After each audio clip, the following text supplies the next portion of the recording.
Ekitaldi honetara etortzeagatik eta gure eskerrak gaur hemen gurekin egoteagatik. Gure lagun Juan Ignacio Bidarte, Bilbao Guggenheim Museoko zuzendariak, gaurko gure ekitaldi honetako hizdaria izango da. Buenos días a todos, queridas compañeras y compañeros.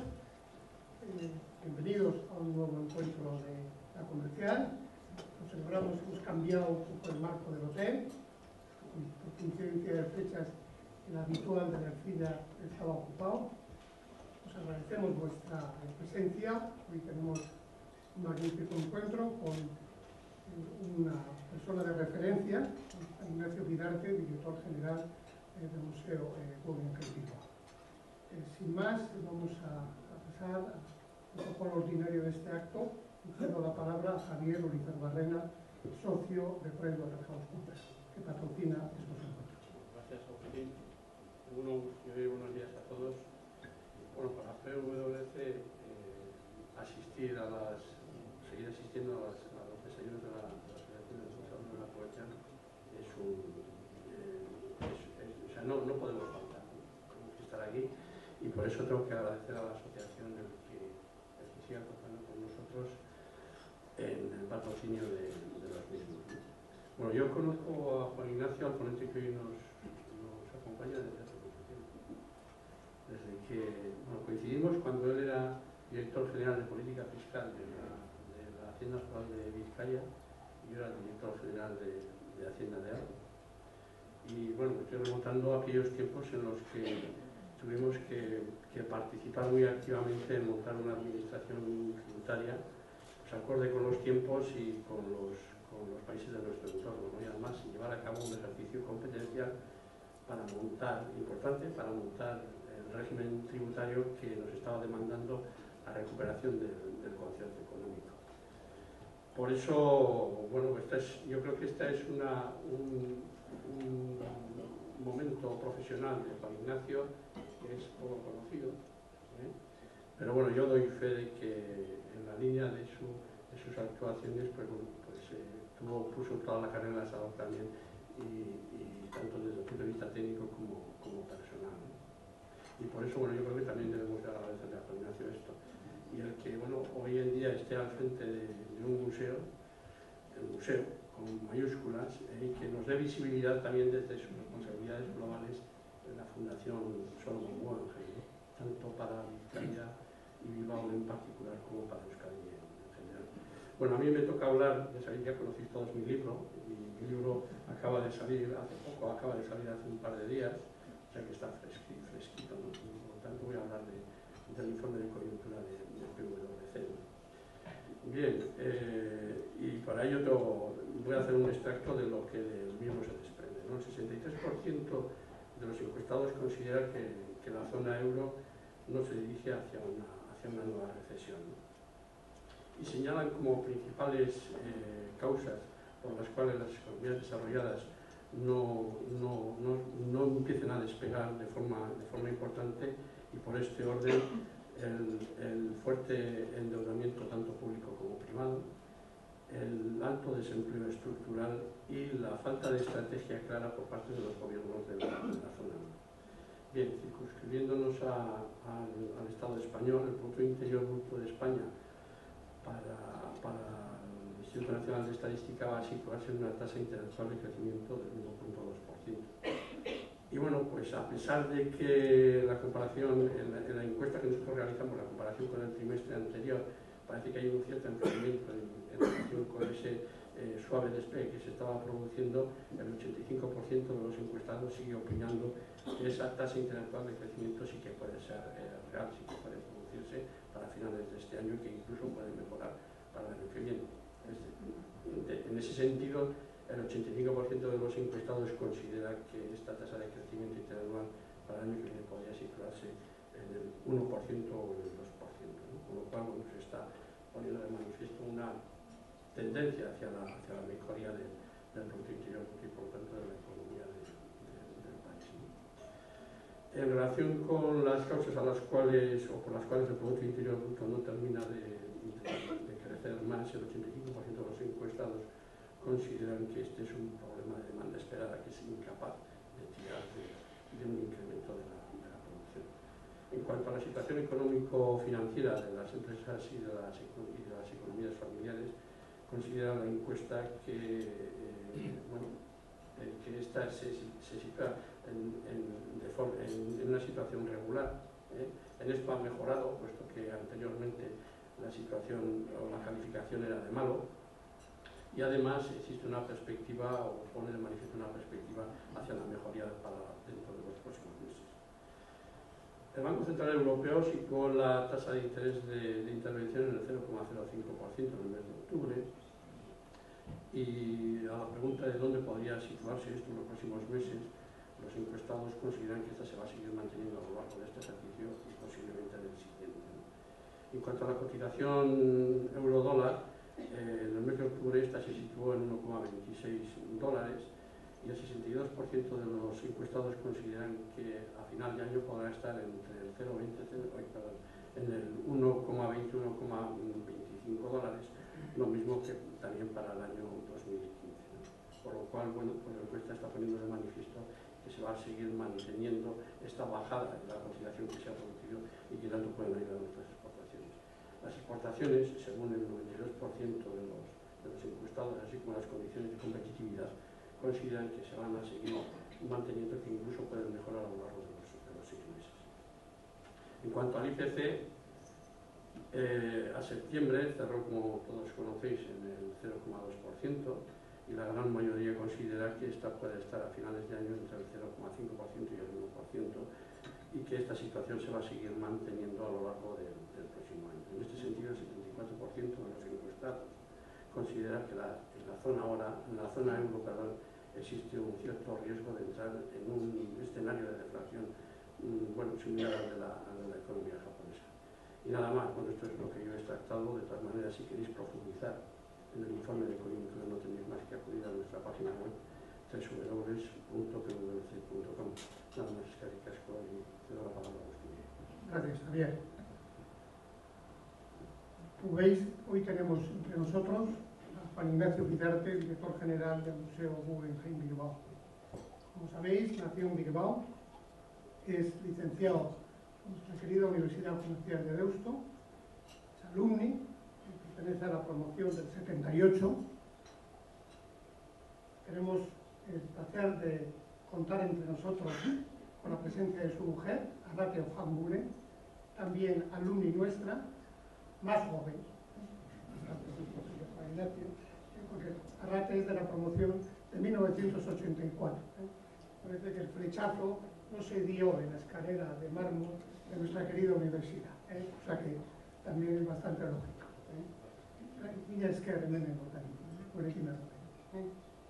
Después de terminar sus estudios en comercial, Juan Ignacio realizó cursos de posgrado en el Instituto Tecnológico de Massachusetts, en Estados Unidos.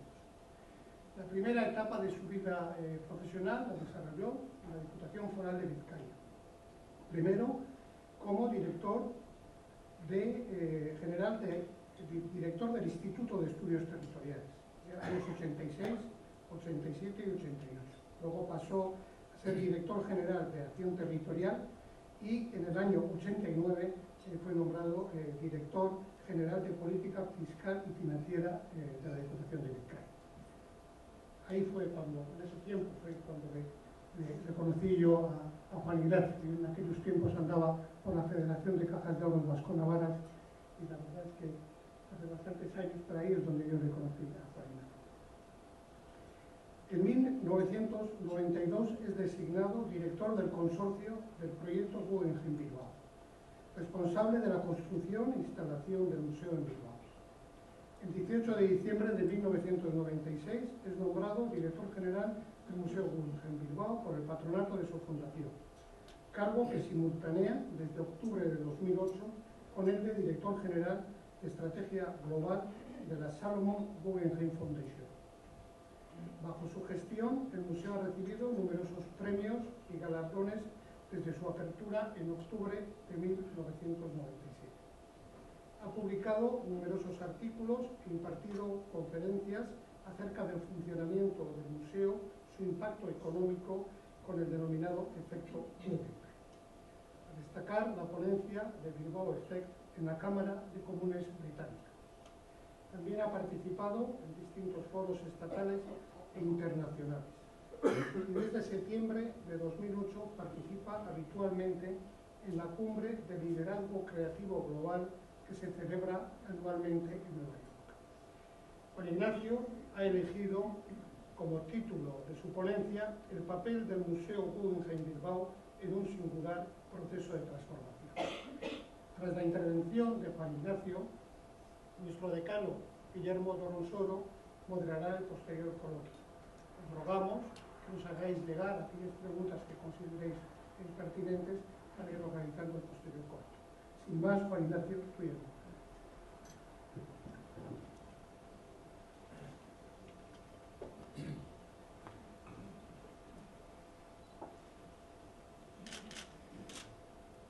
Buenos días a todos.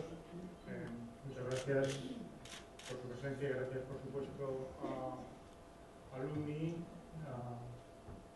por su invitación a participar en este acto. La verdad es que es un privilegio estar aquí. Este es un foro que tiene un prestigio reconocido, por lo tanto, para hacer un privilegio estar aquí.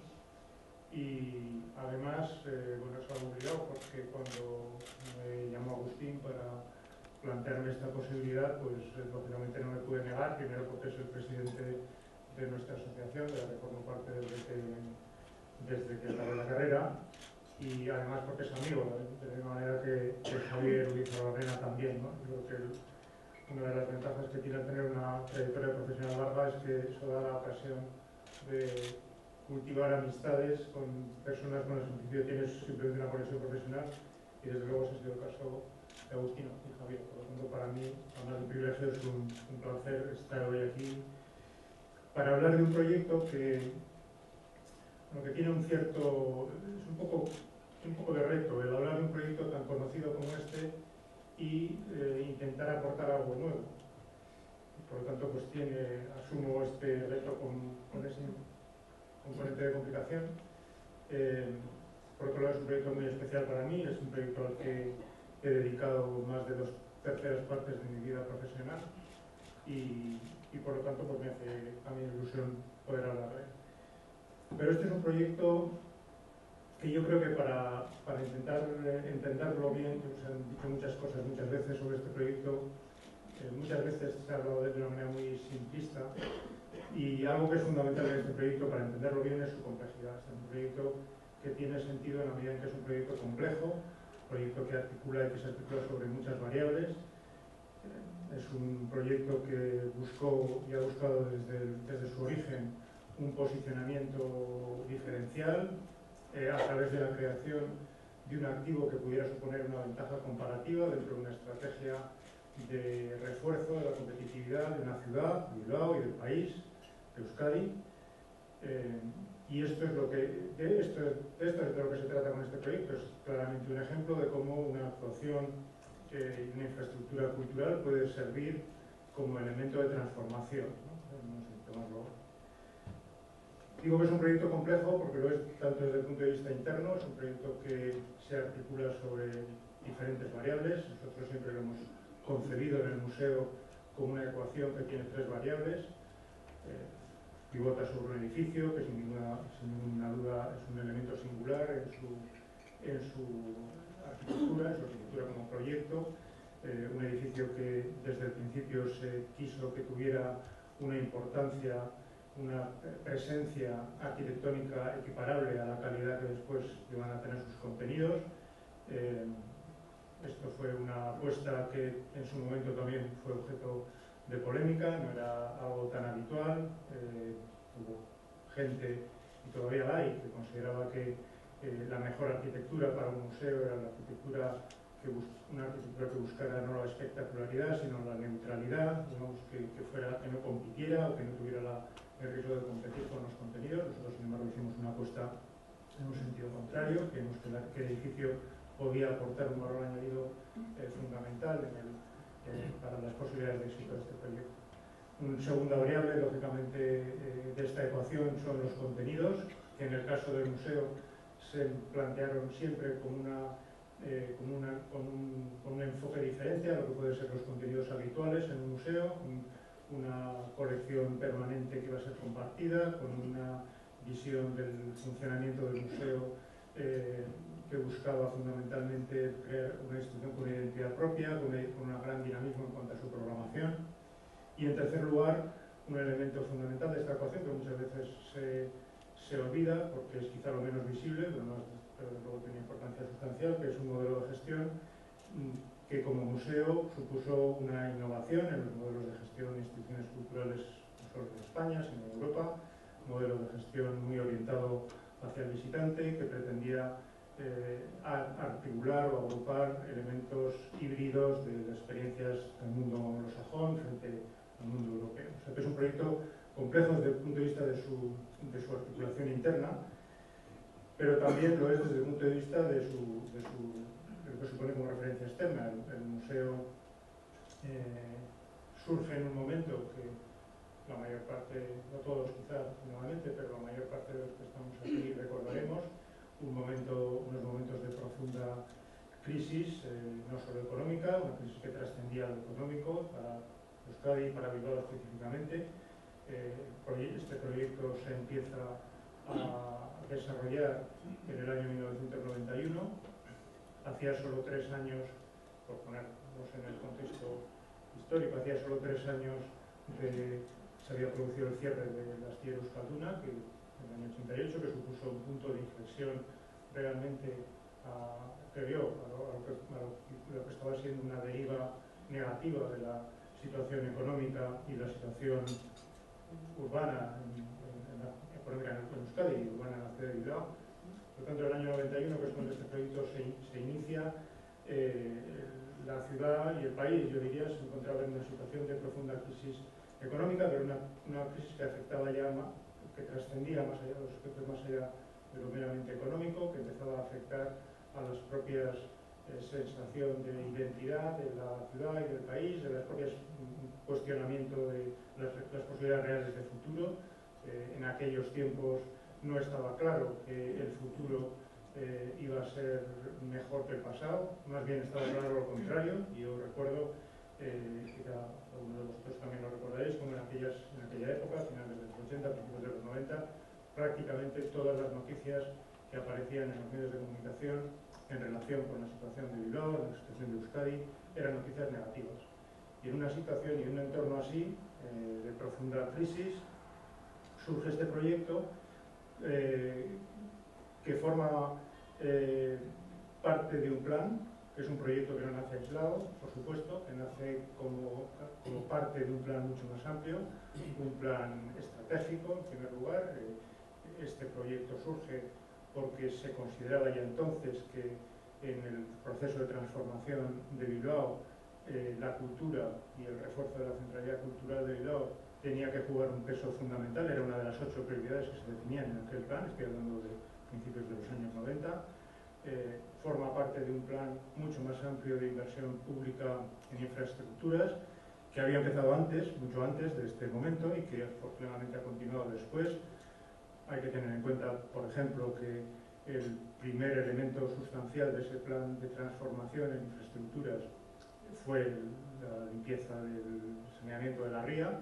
El consorcio de aguas del Gran Bilbao ya venía funcionando desde finales de los 60, pero realmente el proyecto de inversión en ese proceso de saneamiento de la ría, que es fundamental para el desarrollo de todos los demás inversiones que han venido después, se inicia a finales de los años 80, o sea que realmente el museo forma parte de ese plan. Es un plan que además se venía desarrollando y se fue luego desarrollando también con la intervención de múltiples administraciones públicas, y yo creo que eso es también un rasgo a destacar en un momento como el actual, donde parece que lo público en general y la actuación pública en general está denostado por razones, muchas de ellas muy entendibles. Sin embargo, hay que entender que este proceso de transformación que hemos vivido y del que el museo forma parte solo ha sido posible gracias a esa intervención decidida de las administraciones públicas, de todas las administraciones públicas, porque en los diferentes proyectos que se han ido desarrollando, con una fórmula un poco de geometría variable, han participado las diferentes actuaciones, instituciones públicas que tienen presencia en el territorio, ¿no? Quizá, por destacarlo, porque también muchas veces se olvida, con un papel fundamental jugado por la Diputación Foral de Vizcaya, que ha sido quizá el elemento, el denominador común de todas esas actuaciones. Pero bueno, como digo, el museo forma, por lo tanto, parte de ese plan.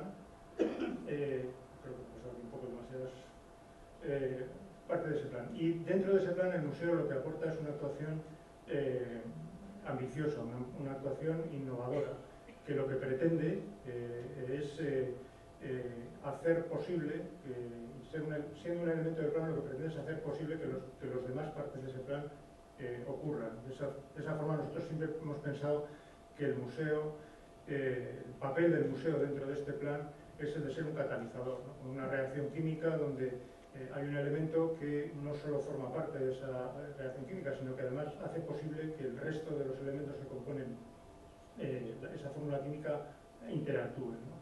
Y el museo, por el momento en el que se desarrolla, por el papel que le toca jugar, ha jugado, digamos, ese papel de catalizador.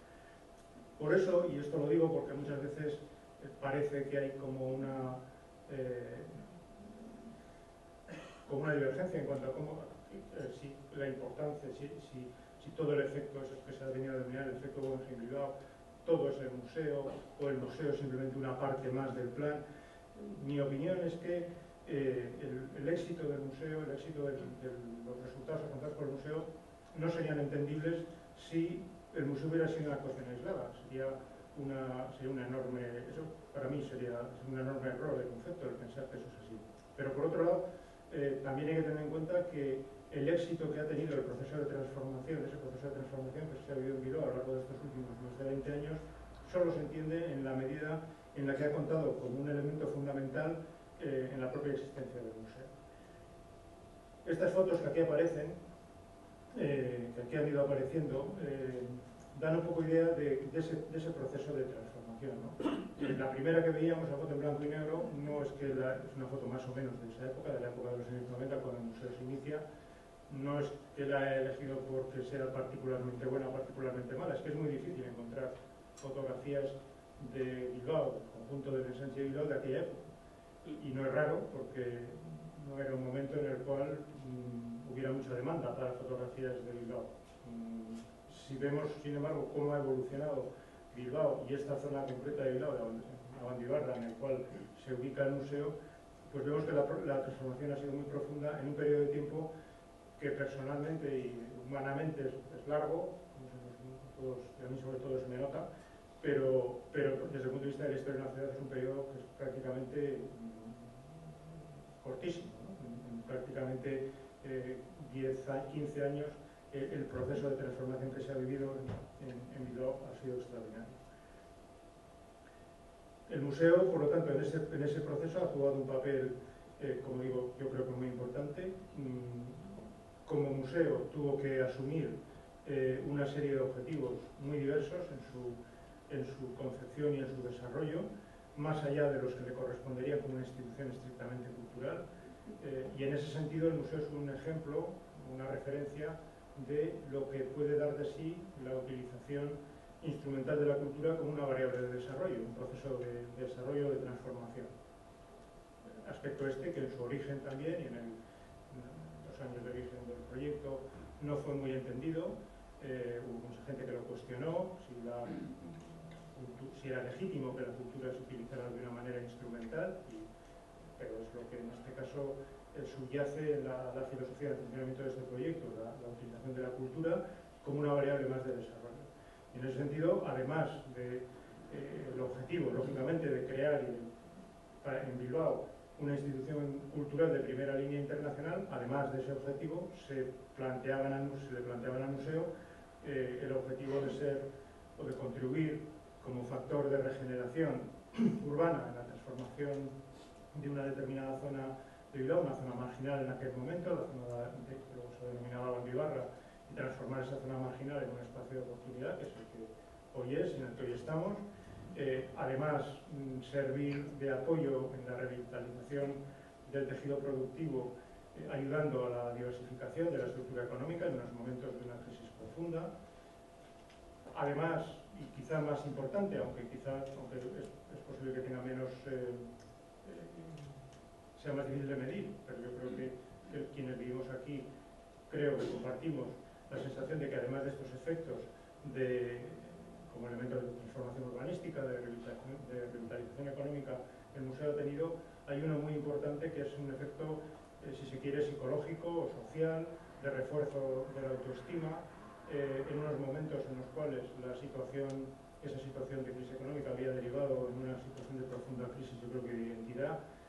Proyectos como el del museo, que es un proyecto endógeno, que es un proyecto creado por iniciativa propia, de alguna manera reflejando una voluntad de apropiarse el futuro de la sociedad vasca y de la sociedad de Bilbao, y que ese proyecto, que no estaba apoyado ni basado en acontecimientos externos, en una olimpiada, en una exposición universal, sino que era una decisión adoptada desde aquí y desarrollada desde aquí, que eso tuviera el éxito, alcanzara los objetivos que se habían planteado, supuso, en mi opinión, un considerable refuerzo de la autoestima, de la confianza de una sociedad que estaba en una situación complicada, que tenía que asumir el reto de cambiar, ¿no?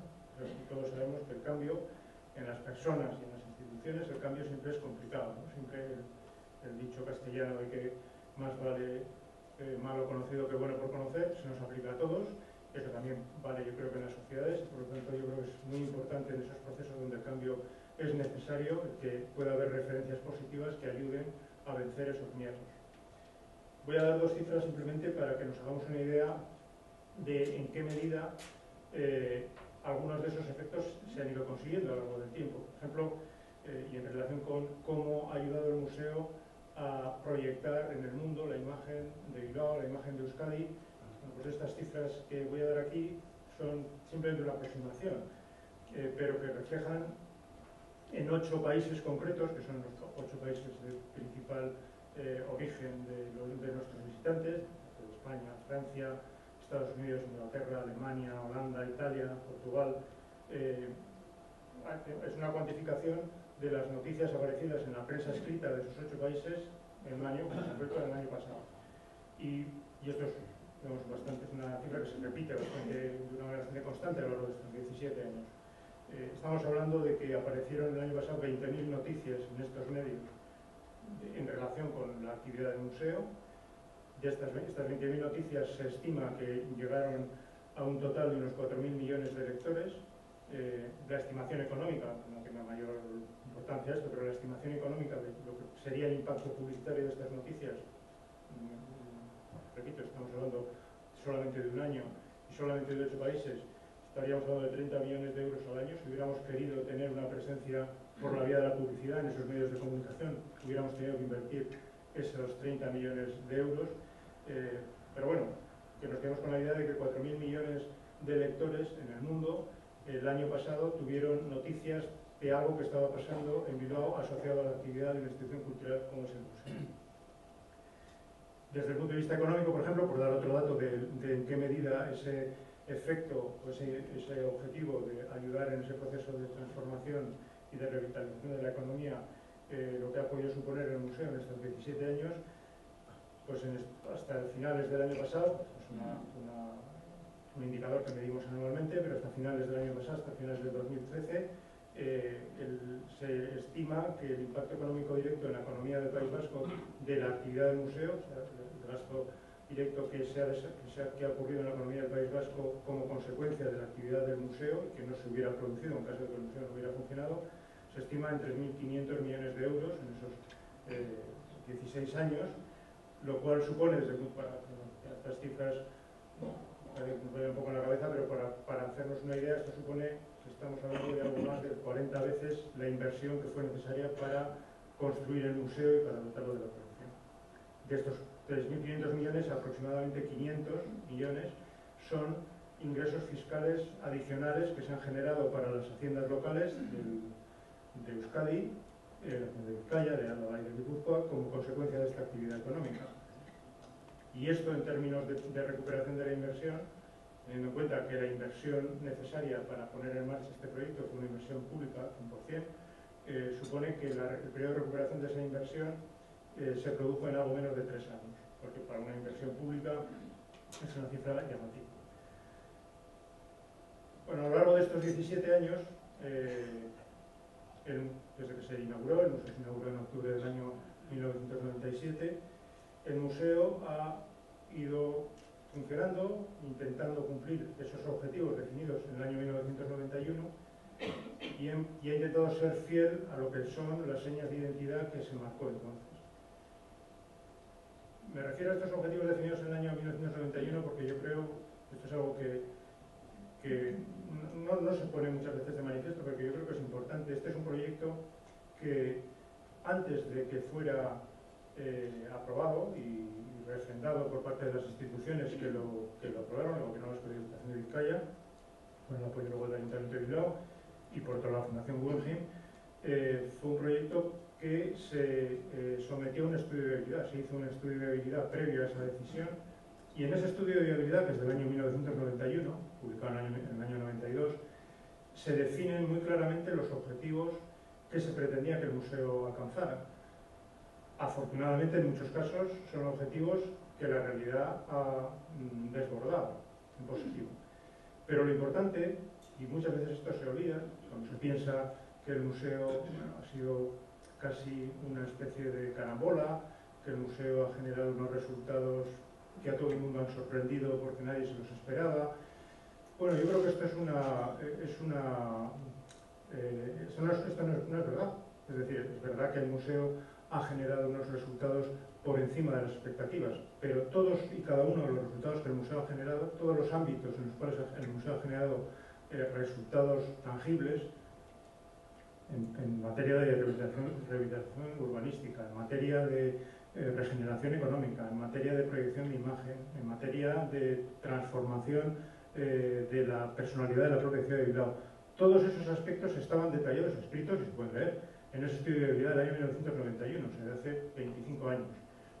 Y eso yo creo que es importante tenerlo en cuenta porque, sobre todo para tener la confianza de que estos proyectos, evidentemente la suerte siempre es un factor que influye, pero que cuando se desarrollan y siguen las pautas que se definen y forman parte de una planificación y son coherentes con esa planificación, son resultados alcanzables. Bueno, pues decía que a lo largo de estos 17 años el museo ha trabajado siguiendo esas señas de identidad. Algunas de ellas pues las voy a citar porque yo creo que son importantes para entender lo que ha pasado. Desde luego, una primera y fundamental señal de identidad del museo es su dimensión internacional. El museo surgió con una vocación de ser una institución cultural ubicada en Bilbao, pero que iba a hablar al mundo, cuya audiencia no iba a estar limitada por la geografía, cuyo contenido no iba a estar limitado por la geografía, cuya razón de ser era aportar a Bilbao y a Euskadi una institución cultural que hablara al mundo y que fuera una referencia en el mundo. Si vemos, por ejemplo, los datos de los visitantes, no solo en número, sino también en origen, que el museo ha traído a lo largo de estos 17 años, pues vemos que ese objetivo se ha cumplido y en gran medida. Es decir, el museo atrae todos los años aproximadamente 1 millón de visitantes.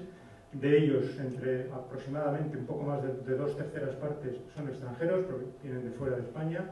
Aproximadamente entre un 10 y un 15% son de la comunidad autónoma, pero el 85% restante provienen de fuera de la comunidad autónoma. Lo que quiere decir no solo que el museo ha sido capaz de generar y de seguir generando una actividad que atrae la atención de muchos visitantes, sino que además son visitantes que provienen de todo el mundo. Y eso tiene evidentemente unas consecuencias claras en cuanto al impacto económico, al que antes me refería, pero también atestiguan y avalan que la apuesta que se hizo por el museo, que desde Bilbao habláramos al mundo y que el mundo escuchara y el mundo viniera, se ha ido cumpliendo.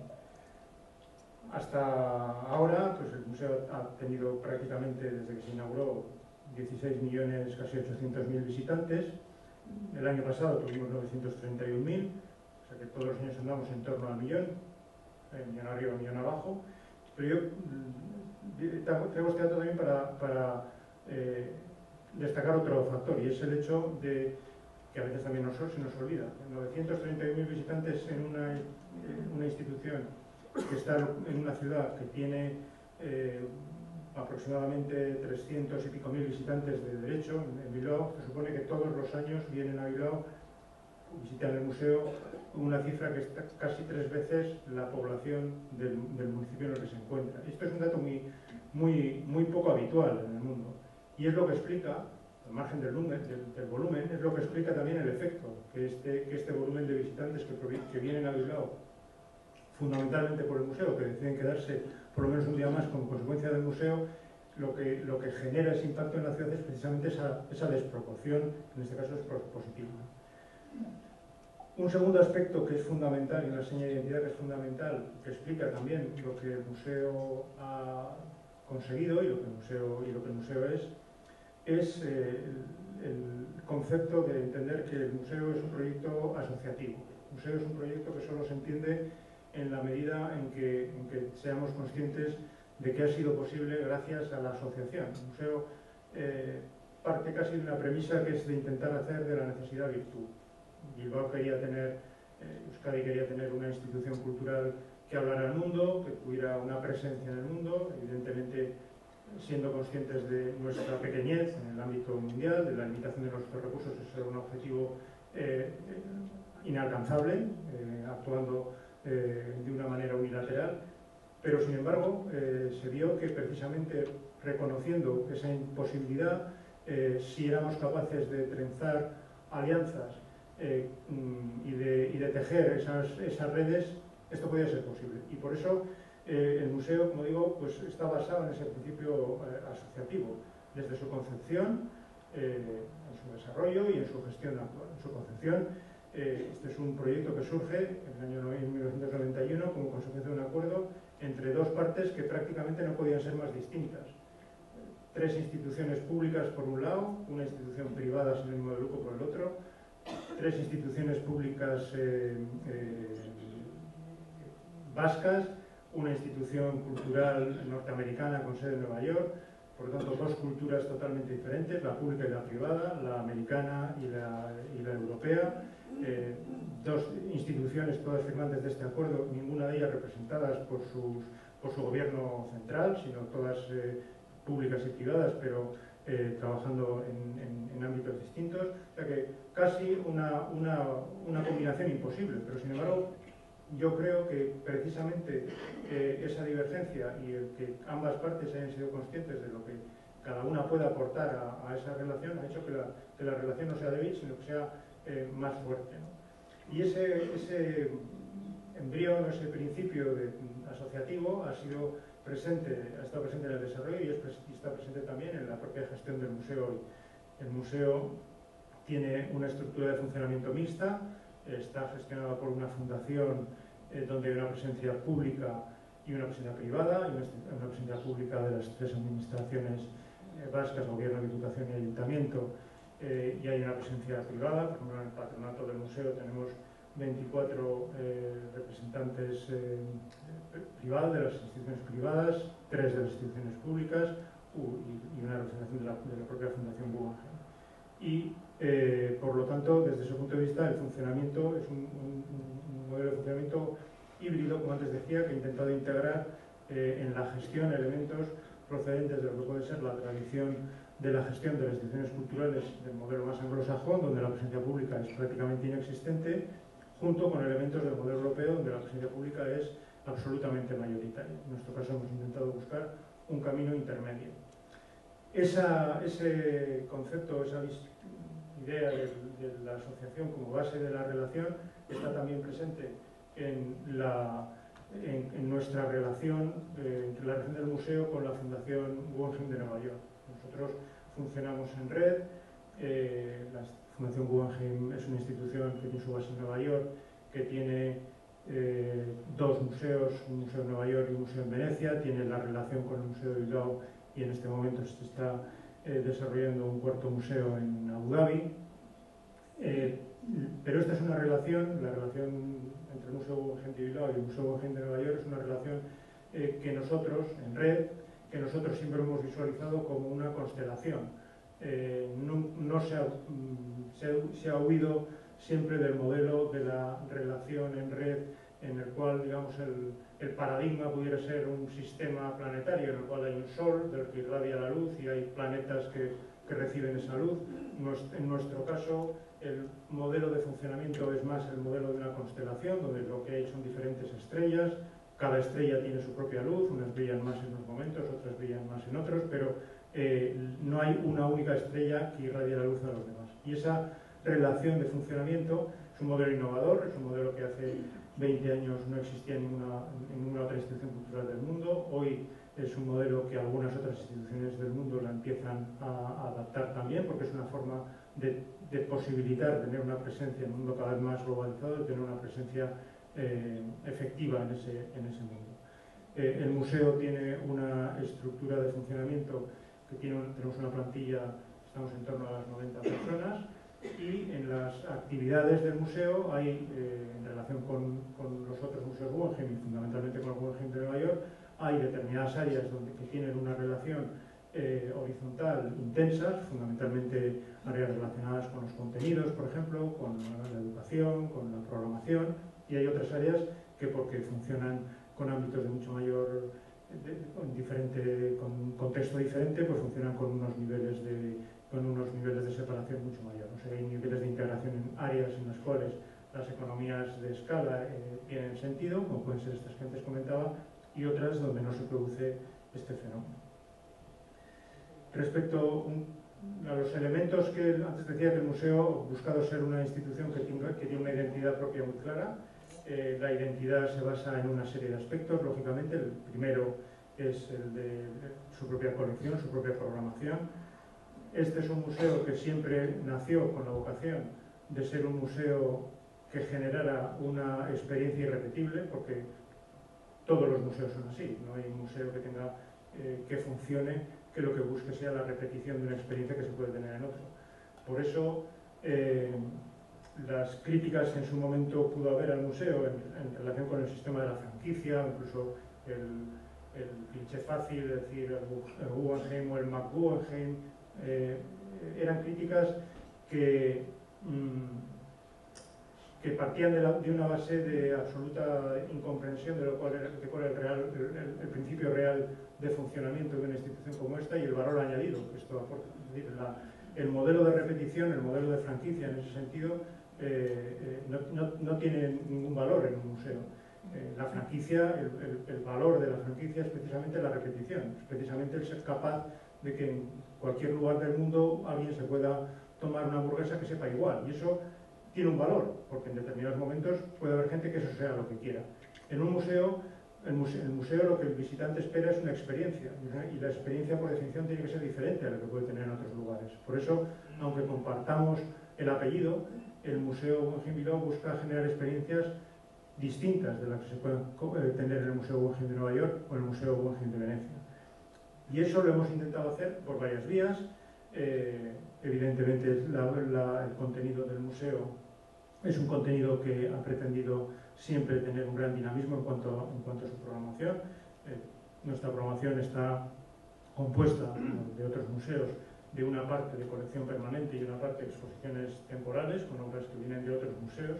En nuestro caso, la colección permanente tiene un factor diferencial, en el sentido de que Bilbao ha ido adquiriendo su propia colección, de la que luego hablaré un momentito, pero además, como consecuencia y en virtud de esos acuerdos del año 1991, tiene la posibilidad de disponer de acceso a los fondos de los diferentes museos Guggenheim en el mundo. Y por eso, en las presentaciones de la colección permanente del museo, se les ha querido dar siempre un carácter dinámico, de forma que para nosotros permanente no equivale a estable. Permanente quiere decir que son fondos a los cuales el museo tiene la posibilidad de acceder de una manera permanente, pero su presentación puede ir cambiando a lo largo del tiempo. Y de hecho, en estos 17 años hemos tenido 64 diferentes presentaciones de la colección permanente. Junto a esas 64 presentaciones de la colección permanente hemos presentado 73 diferentes exposiciones. lo que hace un total de 137 cambios significativos en la programación del museo. Que para hacernos una idea, si tenemos en cuenta que han pasado 17 años, esto quiere decir que aproximadamente una vez cada mes y medio, cada 6 semanas, en el museo ha habido un cambio sustancial en su programación. Y por eso todo visitante que haya venido al museo, que venga al museo cada 2 meses, se va a encontrar con algo sustancialmente diferente en su oferta, y por lo tanto la experiencia que va a tener va a ser una experiencia diferente. Esto es fundamental para ese objetivo de que el museo sea un centro de atracción permanente, que no sea una institución en la cual el ya lo he visto funcione. Para nosotros el ya lo he visto tiene el mismo sentido de que alguien que va al cine dice que ya ha visto el cine. Cada vez que se va a ver una película diferente. De estas exposiciones, de estas presentaciones, aproximadamente la tercera parte de estas 173 exposiciones han llegado a más de 500.000 visitantes. Más de 500.000 personas han tenido la posibilidad de tener la experiencia de ver una de cada 3 de estas presentaciones que hemos realizado a lo largo del tiempo. Como decía, en cuanto a la colección permanente, una parte de esa colección permanente ha sido la colección que se ha ido adquiriendo para el Museo de Bilbao, que hoy cuenta con 128 obras de 73 artistas. La colección se ha ido desarrollando siguiendo 3 ejes fundamentales. Hay una serie de obras que se han ido adquiriendo como obras maestras representativas de la obra de artistas significativos de la segunda mitad del siglo XX y de la primera mitad del siglo XXI, porque ese es el ámbito temporal de la colección. Hay otras obras que son encargos de ubicación específica para espacios del museo. Un ejemplo de esto puede ser esta obra de Jenny Holzer del año 97. Y por último hay una serie de artistas de los cuales el museo ha adquirido para su colección fondos que no son solamente obras maestras en sí, sino que forman conjuntos significativos de la obra de estos artistas, de manera que el museo sea uno de los puntos de referencia para entender la evolución de la obra del artista en concreto. Y este es un ejemplo de uno de estos artistas de los que el museo tiene una colección importante de obras representativas de su carrera, como es Anselm Kiefer. En cuanto a las exposiciones temporales, como decía, hemos tenido 73 exposiciones que siguen básicamente tres tipologías. Por un lado, grandes recorridos históricos, donde el ámbito temporal del siglo XX y el siglo XXI, que es el ámbito de las colecciones de los museos Guggenheim, se trasciende, se desborda. Por ejemplo, recordaremos esta exposición dedicada al Imperio Azteca que tuvimos en el año 2005. Otra línea de programación ha sido desarrollar exposiciones retrospectivas, exposiciones que pretenden reflejar en el museo la trayectoria completa en la evolución de la trayectoria de un artista significativo del siglo XX. Ya hemos tenido muchas, y aquí tenemos el ejemplo de esta retrospectiva dedicada a Saiko Chang, el artista chino. Y finalmente hay otras exposiciones que son exposiciones más específicas, que describen más concretamente un ámbito de la trayectoria de un artista, una determinada colección, un determinado estilo. Es un ejemplo de la exposición que tuvimos sobre Kiefer. En total, como decía, 173 presentaciones, en las cuales una tercera parte han llegado a más de medio millón de visitantes. El segundo elemento que es importante en la definición de nuestra identidad es el edificio. El edificio, que es una obra de Frank Gehry, como es conocido por todos, es sin ninguna duda la principal tarjeta de presentación visual del museo. Antes decía cómo la decisión de contar con un arquitecto que reflejara de una manera tan activa, digamos, su presencia en una obra que buscara no ser neutral, sino que buscara ser un complemento a lo que el museo planteaba, fue también un objeto de discusión por personas que consideraron que esto no era lo mejor para exponer obras en su interior, como consecuencia de que los espacios pudieran competir con las obras de arte que en él se exponían. Para nosotros el museo, el edificio, no solo es un valor en el sentido de que es nuestra seña, esa seña de identidad para proyectar nuestra imagen en el mundo, sino que además, y sobre todo, y esto es lo más importante desde el punto de vista del funcionamiento del museo, proporciona una riqueza de espacios únicos para desarrollar la programación. el edificio lo que proporciona es al museo, que lo que busca es realizar cosas diferentes, de manera que se puedan generar esas experiencias distintas y que haga que la gente quiera venir a vivirlas físicamente en Bilbao.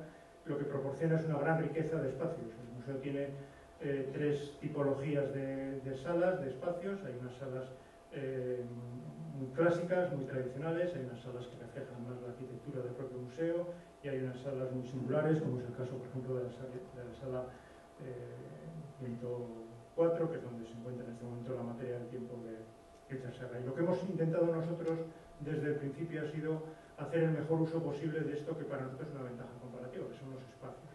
Para eso hemos intentado hacer una utilización versátil de esos espacios. Aquí voy a poner un ejemplo de 5 diferentes utilizaciones de ese espacio de la sala 104, por ejemplo, desde el año 97 en la exposición inaugural, albergando la exposición de Robert Rauschenberg en el año 98, albergando la exposición de arte de la motocicleta en el año 2000, albergando una exposición retrospectiva dedicada a Yves Klein en el año 2001 y, como en este momento se puede ver, albergando la obra La materia del tiempo de Richard Serra. Es importante destacar que, por lo tanto, para nosotros el edificio es algo fundamental, pero también quiero decir que quien piense que un edificio genial, como en este caso es el edificio de Gehry, es el argumento fundamental o el motivo fundamental que está detrás de lo que ha ocurrido en Bilbao y en el Museo de Bilbao, se equivoca. Y se equivoca y comete un error que puede ser muy peligroso, ¿no? El museo, el edificio no genera por sí solo esa presencia sostenida a lo largo de 17 años en el mundo. El museo sí, pero el museo es mucho más que un edificio. Y quien haya, que en muchos casos y por desgracia ha pasado, en diferentes ciudades que han intentado buscar replicar ese denominado efecto Guggenheim Bilbao, pensando que con contar con un arquitecto que desarrollara un edificio más o menos espectacular iban a conseguir el efecto, se han dado cuenta que eso no funciona, porque el edificio tiene que ser un continente para un contenido que tiene que estar bien definido, tiene que haber un modelo de gestión que haga que ese contenido funcione y además de eso tiene que formar parte de una estrategia más amplia, porque si no es como una seta que surge en el campo y que no sobrevive. Dos aspectos últimos que para mí también son fundamentales en esta definición de nuestra identidad. Por un lado, la importancia que damos a la educación. En un proyecto como el nuestro, que es un proyecto que antes decía complejo, en el sentido de que tiene que articular muchas variables y muchos objetivos, sin duda, si hay que elegir uno y si tenemos que priorizar uno sobre los demás, es lo que entendemos nosotros como nuestra misión educativa, ¿no? La parte educativa de nuestra misión. El museo, lo digo en el sentido amplio, el museo se dirige, o pretendemos que se dirija a una audiencia universal. Este es un museo para todos los públicos, es un museo que pretende hablar a toda la gente sin restricciones de edad, de origen, de condición, de geografía. No es un museo para las élites, es un museo en el cual lo que intentamos es que la experiencia del visitante, con independencia de su perfil y de sus antecedentes, sea enriquecedora y sea gratificante, y para eso las actividades educativas del museo lo que buscan es fomentar la apreciación, la comprensión de la cultura contemporánea, acercar el arte moderno y contemporáneo a esos visitantes, y por eso todas las actividades didácticas del museo, de las cuales ahí en ese cuadro aparecen reflejadas los diferentes tipos de actividades que desarrollamos, tanto las relacionadas con la enseñanza reglada, con estudiantes, con educadores, las dirigidas al público general, las dirigidas incluso a las personas que no vienen al museo, sino que acceden al museo a través de la página web, son para nosotros fundamentales. Importante destacar en esto también, porque tiene una conexión con el papel del museo como referencia internacional, que por ejemplo en esas actividades didácticas, esas 115.000 personas, escolares, educadores que vienen al museo todos los años a participar en esos programas que el museo desarrolla en relación con la enseñanza reglada, la quinta parte son franceses. Y esto es algo que es así prácticamente desde el origen del museo. Nosotros cuando empezamos, lo cuento como anécdota, pero cuando empezamos a trabajar en estos programas educativos, teníamos programas educativos desarrollados en castellano, desarrollados en euskera, teníamos alguna cosa que hacíamos en inglés. pero no considerábamos que el francés era un idioma en el cual esta actividad educativa tuviera que tener un recorrido. A los 2 años tuvimos que ponernos las pilas porque empezamos a ver que una parte muy importante de los estudiantes y los educadores que venían al museo de forma muy regular era francesa y nos lo demandaban. Es una parte tan importante como la quinta parte, el 20% de los beneficiarios de estos programas son franceses, por lo cual desde entonces tenemos que tener lógicamente esa línea de actividad educativa hecha también en francés.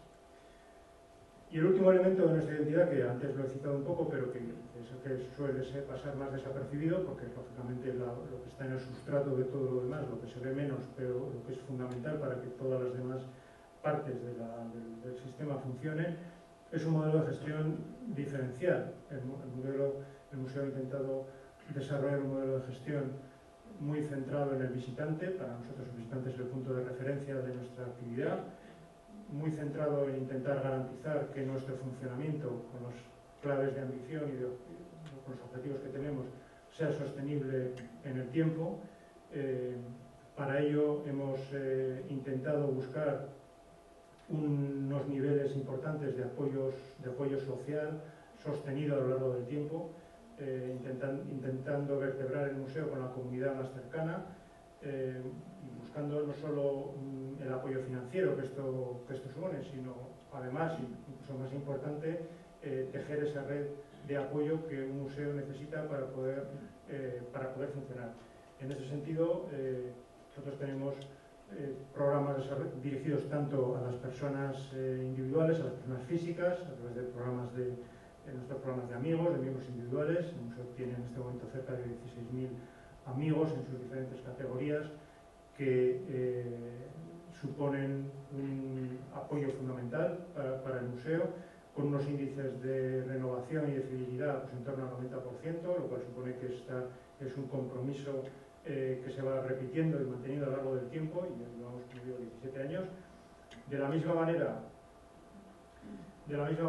el museo tiene una tupida red de apoyo corporativo. Tenemos en este momento 110 empresas que forman parte de las diferentes categorías de nuestro colectivo de miembros corporativos y que, como digo, además del apoyo financiero que nos proporciona para nuestra actividad, nos da una red de apoyo social muy importante. Es una referencia también muy importante para todas las actividades que nosotros desarrollamos, porque somos la comunidad más cercana y para nosotros el espejo más cercano de la comunidad más amplia. El aspecto fundamental que hemos buscado a través de intentado garantizar esta sostenibilidad es tener una estructura de ingresos operativos equilibrada. Tenemos aproximadamente repartidos en 3 grandes bloques los recursos que el museo requiere para su funcionamiento anual. Aproximadamente una tercera parte provienen de aportaciones públicas, de subvenciones públicas. Una tercera parte son ingresos generados por el propio museo a través de los visitantes y las actividades de gasto de estos visitantes en la tienda, en los restaurantes. Y una tercera parte es apoyo privado, fundamentalmente por esa vía del apoyo individual, del apoyo corporativo y de los patrocinios. Esto nos permite tener unos niveles de autofinanciación en torno al 70%, lo cual es un dato muy único en el panorama de museos, desde luego en España y también en general en Europa, que para nosotros es importante desde el punto de vista de mantener el nivel de calidad y el nivel de excelencia en los objetivos. Esto nos permite tener unas garantías de funcionamiento en los niveles, como digo, que requiere nuestra ambición. Y finalmente, porque estoy llegando al límite de mi tiempo, por hablar del futuro, bueno, en este momento el museo, nosotros estamos trabajando dentro de un plan estratégico con una visión que definía una visión en el año 2020, es un plan, una reflexión estratégica que se desarrolló y aprobó por el Patronato del Museo en el año 2008 para cubrir ese periodo 2009-2020. Después eso se ha ido segmentando en planes en periodos más cortos. Fundamentalmente el objetivo de esta visión es intentar mantener al museo en las mismas líneas de apuesta por el cambio, por la innovación y por seguir siendo una institución de referencia en el año 2020, cuando cuando se cumplan ya casi 25 años de su funcionamiento. Estamos en este momento en un momento importante. Este es un año importante para el museo porque se cumple en diciembre, finales de diciembre, termina la vigencia del primer periodo en uno de los dos acuerdos que regulan la relación entre la Fundación del Museo de Bilbao y la Fundación Guggenheim de Nueva York. En principio, aunque todavía no hay un acuerdo firmado, estamos, yo creo que bastante esperanzados ambas partes de que antes de ese periodo pueda haber un acuerdo que suponga la renovación por un periodo de tiempo que esperamos que sea incluso de otros 20 años, en el cual se ponga de manifiesto la voluntad de ambas partes, reconocida por ambas partes, de estrechar las relaciones, de fortalecerlas en el futuro, de proseguir, por supuesto, la relación, de reflejar también en esas nuevas condiciones el papel y la autonomía que el Museo de Bilbao ha ido adquiriendo a lo largo de estos 17 años de funcionamiento, pero sin que eso implique la dejación o el distanciamiento de la relación con el Museo Guggenheim de Nueva York. Entendemos que todavía puede aportar mucho desde el punto de vista del apoyo al museo en su presencia en el mundo y refuerzo en su programación. Esperamos que eso esté acordado en este mes que nos queda todavía, y eso pues suponga que para los próximos 20 años tengamos el futuro despejado. Y por finalizar, pues yo simplemente recordar que, pues eso, lo que antes decía al principio, hace casi 25 años este proyecto, entonces era un proyecto, empezaba a dar sus primeros pasos. Ha sido, yo creo, que un elemento esencial en ese proceso de transformación que hemos vivido en estas últimas décadas. Yo espero que el museo siga aportando y siga siendo un elemento igual de importante en nuestro próximo futuro, apoyando y reforzando esas estrategias de fortalecimiento de nuestro posicionamiento competitivo en el mundo. Y yo creo que hay claves de este proceso que han sido fundamentales, yo creo que en llegar hasta donde hemos llegado, que como son, por ejemplo, pues la dimensión internacional que ha tenido este museo, como ha sido la apuesta por la innovación, asumiendo también afrontar los riesgos que conlleva cualquier innovación, del liderazgo que es necesario para afrontar estos procesos de cambio y para vencer las resistencias que siempre surgen cuando se producen cambios tan profundos. Yo creo que estas claves, que han sido claves fundamentales para entender lo que ha ocurrido en este proyecto hasta hoy, siguen siendo vigentes para el proyecto, lo seguirán siendo vigentes para este proyecto en los próximos 20 años, pero yo creo que también seguirán siendo igual de válidas para cualquier otro proyecto de esta generación que busque los mismos objetivos, proyectos tractores, proyectos de cambio. Yo espero que en esta situación de incertidumbre en la que hoy también estamos, aunque menos, pero también estábamos como estábamos hace 25 años, esta reflexión pues pueda servir, porque creo que esas claves siguen siendo vigentes. Muchas gracias.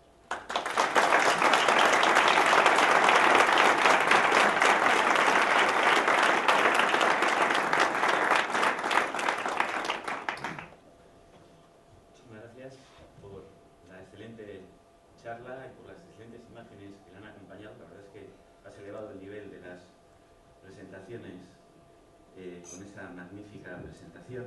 Hay muchas preguntas, no vamos a tener tiempo a dar cabida a todas porque nos gustaría acabar a las 10:30, que es algo que procuramos cumplir, y voy a tratar de concentrar las principales preguntas que nos han llegado. Hay una que hace referencia a todos estos hijos del Museo Guggenheim, todas estas ciudades que de alguna manera han buscado inspiración en lo que ha sido el efecto Guggenheim. Si consideras que hay alguna que haya seguido adecuadamente la estela, si crees que hay alguna ciudad, algún ámbito, si tuvieras que elegir alguna que digas, pues estos han cogido bien las claves y han hecho un proceso que ha reproducido fielmente.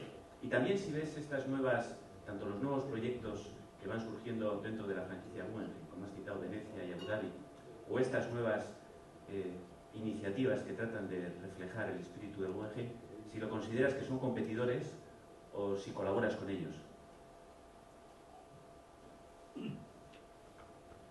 Bueno, yo creo que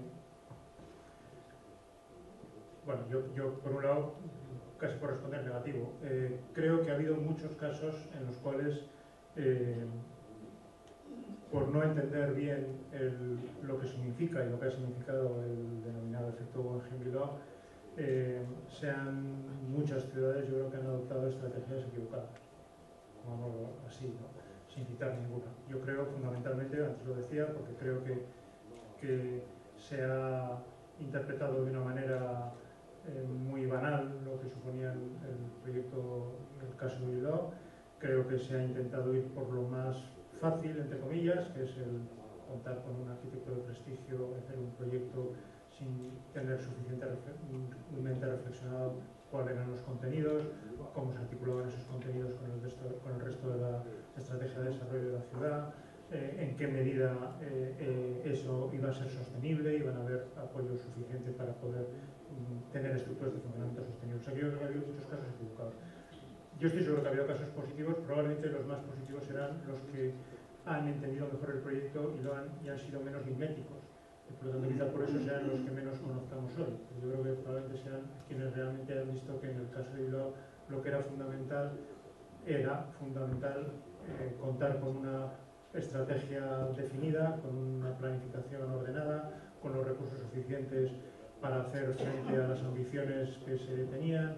En fin, supongo que habrá casos, yo no voy a decir ninguno. Respecto a estos proyectos, que en este momento hay dos proyectos, uno en desarrollo y otro en análisis. El proyecto en desarrollo es el proyecto de Guggenheim Abu Dhabi.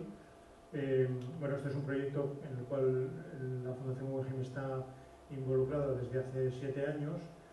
Forma parte de una estrategia de desarrollo de la ciudad de Abu Dhabi muy ambicioso, que toma claramente como referencia el modelo de Bilbao. Lo que pasa es que interpretado en una escala muchísimo mayor.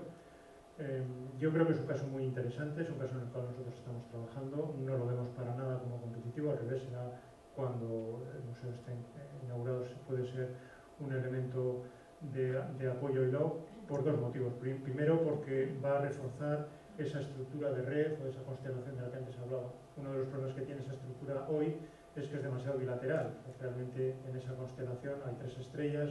Uno es Venecia, que es un gran museo, pero es un museo con una dimensión mucho más pequeña que Bilbao.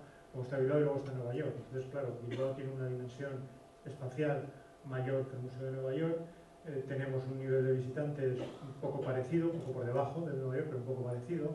Entonces, esa relación de bilateralidad yo creo que es menos sostenible a largo plazo que una relación en la cual haya más multilateralidad y más estrellas. En ese caso yo creo que Abu Dhabi supone una estrella. Y además yo creo que va a suponer para todos y también para Bilbao la posibilidad de acceder a un mundo que ya se está empezando a notar en estas 2 colecciones. De apertura a la diversidad de la globalización. O sea, hasta hace 20 años, eso se puede ver incluso en la exposición que hoy tenemos en el museo con obras de la colección. Hace 20 años los fondos de las colecciones Guggenheim eran artistas fundamentalmente hombres y fundamentalmente nacidos en Europa y en Estados Unidos. Y hoy ya las colecciones empiezan a ser colecciones donde hay artistas de Europa y de Estados Unidos, por supuesto, pero también de Latinoamérica, de Asia, de África, muchas más mujeres. Y eso es algo que con la apertura del Museo de Abu Dhabi, que va a tener un énfasis muy especial en el arte de toda esa zona, de toda la zona del sudeste asiático, de la zona de África, de la zona del Medio Oriente, pues claramente para nosotros va a ser un valor añadido. Helsinki es el otro proyecto que en este momento está en caso de estudio, o sea que todavía no voy a pronunciar mucho. Pero bueno, si va adelante, porque ese es un proyecto en el cual el patronato del Museo de Bilbao es quien tiene la capacidad de autorizar y de momento ha dado el visto bueno para que siga adelante en la fase en la que está en este momento. Si va adelante será porque es un proyecto que se considera que es complementario con Bilbao en cuanto a su dimensión y en cuanto a su ámbito de funcionamiento. Hay también algunas preguntas. Es algo que la internacionalización sin duda ha sido una de las claves del éxito del proyecto. Y se hace una reflexión sobre si el resto de la ciudad, desde luego el mundo de la industria y el mundo de la empresa, el reto de la internacionalización lo tiene muy interiorizado y probablemente junto con el Guggenheim sean pioneros en este esfuerzo. La pregunta es si desde el resto de los sectores, pues desde la hostelería, la propia universidad, estáis viendo que se está haciendo el esfuerzo de internacionalización que hay que hacer o cómo se podría impulsar de alguna manera, si tenéis una reflexión al respecto. Sí, bueno, yo creo que, yo estoy de acuerdo, creo que no, estoy de acuerdo en el sentido de que ahí, yo creo que ahí se ven que hay velocidades distintas, ¿no? Lo cual por otro lado es razonable y es lógico, pero yo creo que en la medida en que esas velocidades distintas se vayan acompasando, pues yo creo que va a ser bueno para todos, porque si no es tiempo que estamos perdiendo. Yo no creo que, yo creo que evidentemente ha habido un cambio en estos últimos años desde la apertura del museo, es un cambio que es palpable respecto a lo que es Bilbao, lo que es, pero creo que el mundo avanza muy rápido y yo creo que no estamos siendo suficientemente ágiles en acompasarnos a ese cambio. Yo creo que tenemos yo creo que tenemos que ponernos las pilas, yo creo que tenemos que ser más proactivos en el ámbito de la internacionalización. Yo creo que hace 20 años se podía considerar que esto era lo que venía, yo creo que hoy es algo que está pasando, pero además a gran velocidad, y por lo tanto yo creo que todos los esfuerzos van a ser pocos. Algunas preguntas hacen incidencia precisamente en esto último que acabas de comentar, ¿no? Comparan la situación actual, en la cual pues, nos enfrentamos a retos de tremenda magnitud, a una transformación social, económica, que afecta sobre todo a Europa, que está en el ojo de este huracán que se está desatando, y se preguntan si estamos realmente reaccionando como reaccionamos hace 20 años, hace 30 años, si notas que estamos haciendo el esfuerzo de imaginación, de transformación que necesitamos hacer, cómo el Guggenheim, que ha sido un símbolo de esa transformación, puede apoyar en este momento, puede ser un revulsivo que no solamente nos recuerde cómo había que hacerlo, sino que nos ayude a hacerlo ahora. Yo en esto no quisiera ser injusto, porque normalmente quizá siempre tenemos un poco la sensación, los que hemos estado en algo, de no valorar suficientemente lo que hacen los que vienen detrás, ¿no? Yo ya, aunque siga en esto, me considero que hay otros que vienen detrás, porque estos proyectos, lo decía en una charla, yo creo que estos proyectos, como el caso de Guggenheim, son proyectos generacionales. Yo creo que no son proyectos de los que pueden haber uno cada 2 años, son proyectos generacionales. Pero este proyecto generacional, ¿no? La generación que lo impulsó, pues estamos ya empezando a hacer el testigo. Entonces yo creo que tiene que haber otros proyectos generacionales que se estén tejiendo y cocinando ahora. Quizá los haya, yo no los conozco, quizá los haya, por eso no voy a ser injusto. Pero desde luego yo, si no los hay, desde luego yo creo que es urgente. Y yo creo que uno de los riesgos que tenemos hoy, que no teníamos hace 20 años, donde la situación era mucho peor, claramente, pero el que la situación fuera peor yo creo que también es un acicate para ser más valiente y para asumir el agujero de todo por los cuernos. La situación actual yo creo que, aun siendo una situación mala en muchos casos, y sobre todo por la situación del paro, es una situación que nos coge yo creo que con mucho más comodidad, ¿no? Yo creo que estamos mucho más relajados y yo no creo que es bueno estar tan relajados. Hablando de esa conexión con la siguiente generación, alguna de las preguntas hace referencia a eso que llaman ahora los millennials, esa nueva generación que viene que es diferente. Y si vosotros en vuestra reflexión esta estratégica que estáis haciendo, si vuestra conexión tenéis tanto desde el punto de vista de atraerlos como usuarios del museo, como también conectar con esa nueva generación de artistas que está surgiendo, aquí también en el País Vasco, si tenéis programas, reflexiones en torno a este asunto. Bueno, pues me alegro que me haga esta pregunta porque realmente no lo he dicho porque iba un poco ya justo de tiempo, pero precisamente nuestra reflexión estratégica en la que estamos ahora trabajando y que esperemos que el patronato la pueda analizar y aprobar antes del final de año para los próximos 3 años, una de las cuestiones que queremos abordar es precisamente este caso de los millennials, digamos, de la generación nacida en torno al cambio de milenio, y cómo esta generación pues claramente tiene unos paradigmas diferentes a los que nosotros podemos estar más acostumbrados y que desde luego van a tener un impacto en todos y también en el museo, y para los que el museo se va a tener que desde el museo vamos a tener que intentar responder, porque como cambio suponen un reto, claro, pero también es una oportunidad, ¿no? Es una generación pues mucho más con un concepto distinto del sentido de pertenencia, pero con capacidad de desarrollar esos vínculos de pertenencia, con unos sentidos diferentes de la participación, pero con capacidad de generar esa participación, que valora mucho la interactividad, la participación, que son nativos digitales, con lo cual eso implica que es una generación a la que hay que responder con un cambio en el museo que siga siendo transformarnos en algo híbrido, que siga siendo lógicamente un espacio físico, pero que también contemple de una manera muy especial todo lo que es la cultura digital, el ámbito digital y la interacción digital. Pues no tenemos tiempo para más. Yo antes de terminar quería agradecer a Juan Ignacio, que supongo que todos conocéis, pero por si acaso alguno no sabe.